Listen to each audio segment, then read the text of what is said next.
publicar esa enciclopedia y que todo el mundo la pudiera leer. El conocimiento tiene que ser comunicable para que también sea válido y sea importante. Si el conocimiento no se comunica, a nadie le sirve, entonces no sirve para nada que esté ahí.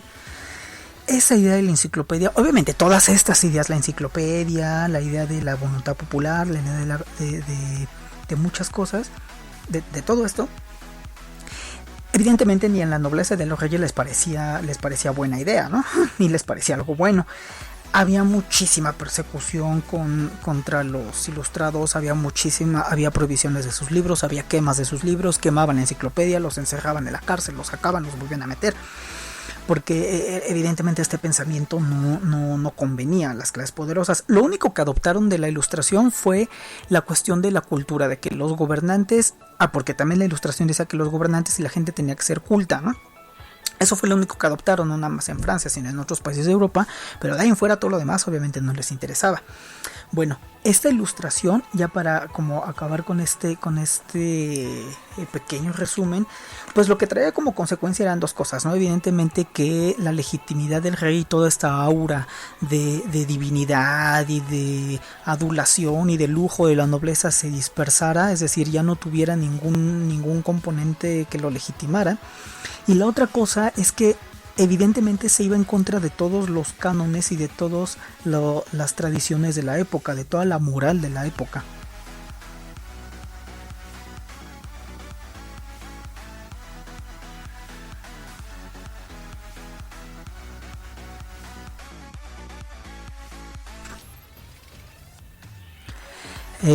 Como les comentaba, estas personas igual van en contra de los clérigos, porque dicen que en la iglesia no se tiene por qué meter en las cuestiones del Estado, es el Estado el que tiene que ver esto, los clérigos no tienen nada que hacer ahí. Y esto también deriva en una total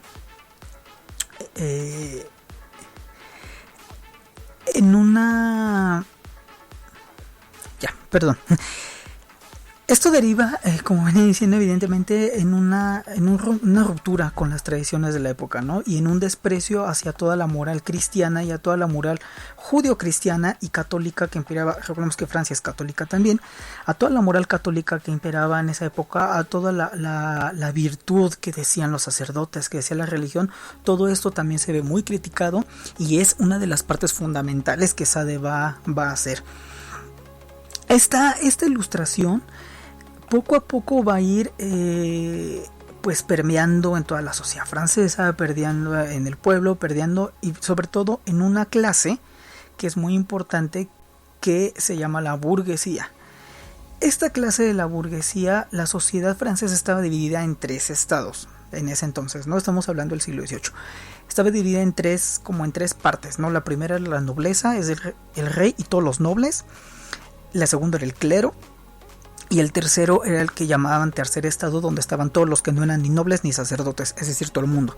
Estaban campesinos, estaban artesanos, estaban filósofos, estaban todo el mundo, y estaban los burgueses. Los burgueses eran comerciantes y eran los capitalistas de la época que apenas empezaban a tener poder. Ya tenían mucho poder económico, pero no tenían poder político. Ellos lo que querían era tener ese poder político. Y entre todo este contexto y toda esta vorágine es donde inicia y donde donde estalla la Revolución Francesa. La Revolución Francesa es ese otro granito que sale en el siglo XVIII y es el contexto en el que el Marqués de Sade se va también a desenvolver.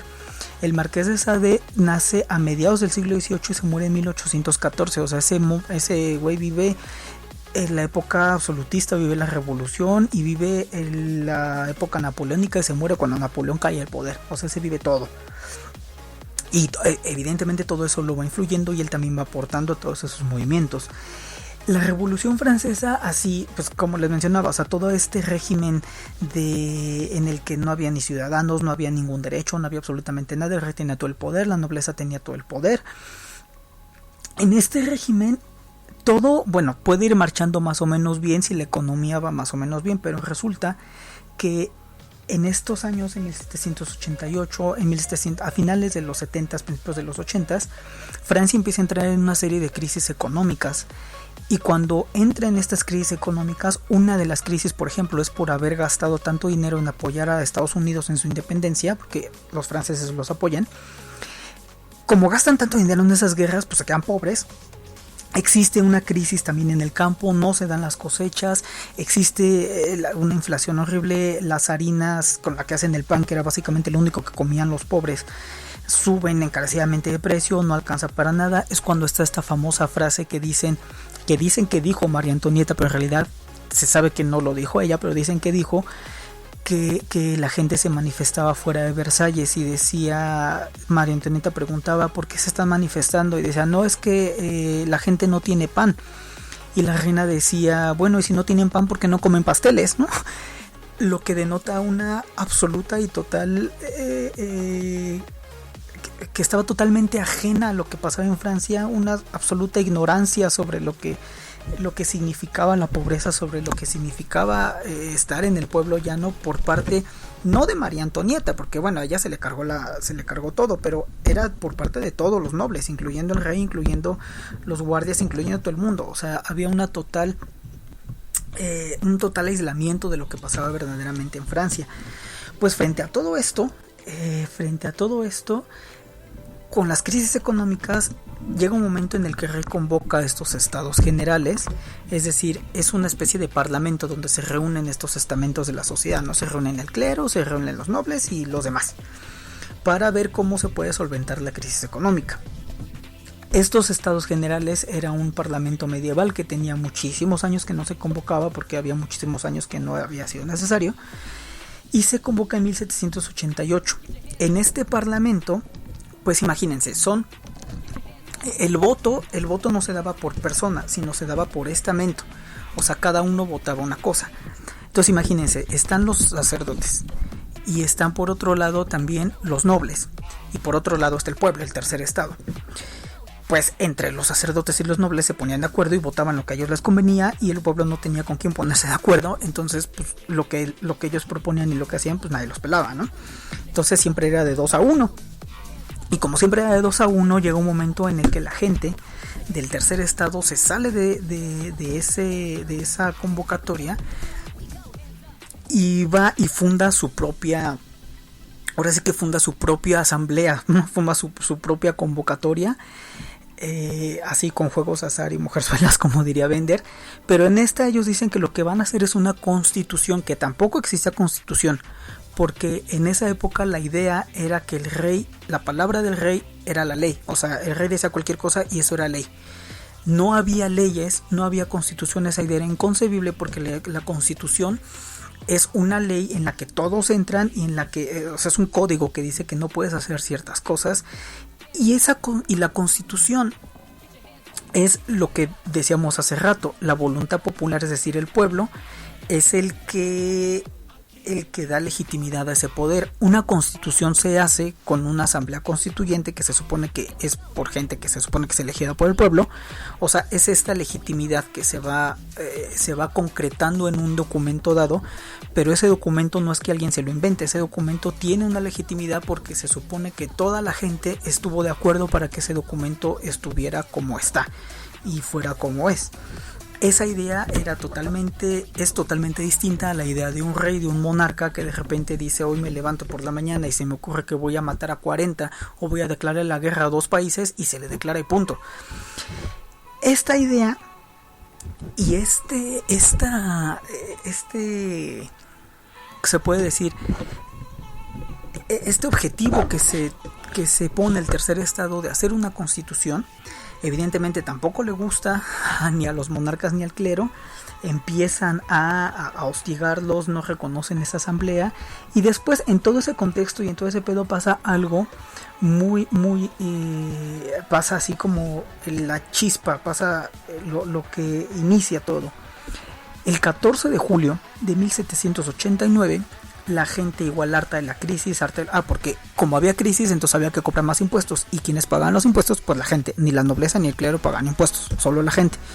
Entonces, con impuestos, con pobreza, sin pan, sin asamblea, sin nada, pues evidentemente la gente se pone loca, y el 14 de julio del 1789 toman la cárcel de la Bastilla. La cárcel de la Bastilla era una prisión en donde llevaban a todos los presos políticos, pero aparte de ser una prisión, ahí tenían el arsenal y ahí tenían las municiones. Entonces la gente se amotina en la Bastilla, la toma, a los guardias los decapita, los mata, queman toda la cárcel, liberan a todos los presos. Y esta es la fecha en la que oficialmente se inicia la Revolución Francesa. Los franceses, hasta la fecha, su día, así como nosotros el 15 de septiembre, que es como el día nacional, en Francia el día es el 14 de julio porque es cuando se conmemora la toma de la Bastilla y cuando se conmemora el inicio de la Revolución Francesa. Aquí esta revolución, bueno, estalla, al final deponen al rey, el rey se intenta escapar, primero lo mandan a un palacio que era de las Tullerías, de ahí se intenta escapar, lo capturan y cuando lo capturan es cuando descubren que en realidad estaba planeando una guerra que invadieran que los monarcas de alrededor, porque obviamente toda Europa es monárquica. Entonces si un monarca cae, pues todos los otros monarcas pues les entra el miedito, ¿no? Entonces lo que querían planear era invadir Francia con apoyo del rey de Francia que estaba depuesto. Cuando descubren esto es cuando lo enjuician y cuando lo decapitan, le cortan la cabeza al rey y es lo que a lo mejor muchos hemos escuchado, muchos hemos visto, cómo le cortan en la guillotina, le cortan la cabeza al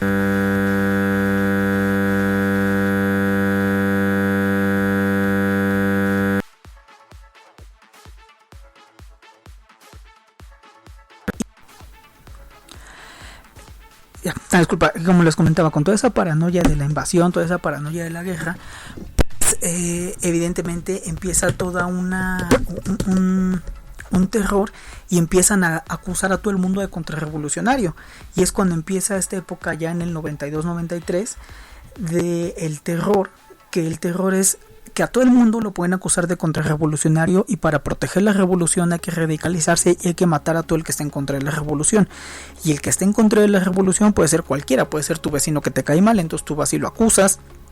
Puede ser tu hijo que te hizo algo, puede ser si tú tenías hijos que habían huido de Francia, pues tú eras antirrevolucionario, si tú habías sido noble, si tú habías sido aristócrata, pues evidentemente eras antirrevolucionario y te cortan la cabeza, si habías sido parte del clero, te cortan la cabeza, cualquier persona se le puede cortar la cabeza y a cualquier persona se la cortaban. Inicia esa época que es conocida como la época del terror, en donde a todo el mundo se le empieza a cortar la cabeza. Esta época del terror fue dirigida por un personaje que se llamaba Robespierre, que era parte de un comité, que imagínense el nombrecito nada más, se llamaba Comité de Sanidad Pública, o sea, como hay que limpiar a la sociedad de la gente pues sucia, ¿no? De los gérmenes, y los gérmenes es todo lo que a mí se me ocurre que sea germen.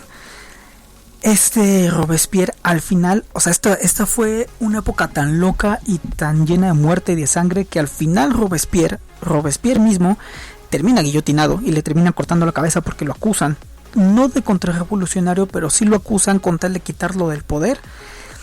A todo el mundo ahí le cortan la cabeza. Y después de esa época del terror hay una nueva constitución. Con esto, o sea, van pasando los años, ¿no? Hay una nueva constitución. Se ponen dos cámaras y en esa constitución se establece que el poder ejecutivo, lo que actualmente conocemos como el presidente, va a ser por un directorio, es decir, va a ser por un grupo de personas que se van a poner de acuerdo, cosa que nunca pasa, nunca se ponen de acuerdo. Francia sigue en crisis y entre toda esa crisis un general hace un golpe de estado. Un golpe de estado, es decir, a los que están ahí gobernando yo los quito, yo me pongo, yo gobierno. Hace ese golpe de estado, él se pone a gobernar, ese general se llama Napoleón Bonaparte y después de unos pocos años él se declara emperador. O sea, imagínense toda la vuelta que se dio para que al final fuera un emperador. Y Napoleón, bueno, es un personaje histórico que todos hemos escuchado, todos hemos sabido que conquistó media Europa, bueno, no media Europa, casi toda Europa, y es importantísimo para la historia francesa, ¿no? Aquí acaba más o menos lo que es el proceso revolucionario. Todo esto que les comenté al principio, o sea, todo esto que hemos venido comentando, tiene una razón. Porque en todo este contexto, como les decía, vamos a estar hablando del Marqués de Sade. Y el Marqués de Sade se desarrolla en todo ese contexto. Hay partes de su vida de Sade que es más fácil entenderlas si se entiende estas partes en las que vivió, ¿no? Estas etapas, porque todas estas etapas que les estaba comentando, no es para que nadie se las aprenda, pero es para que tengamos una idea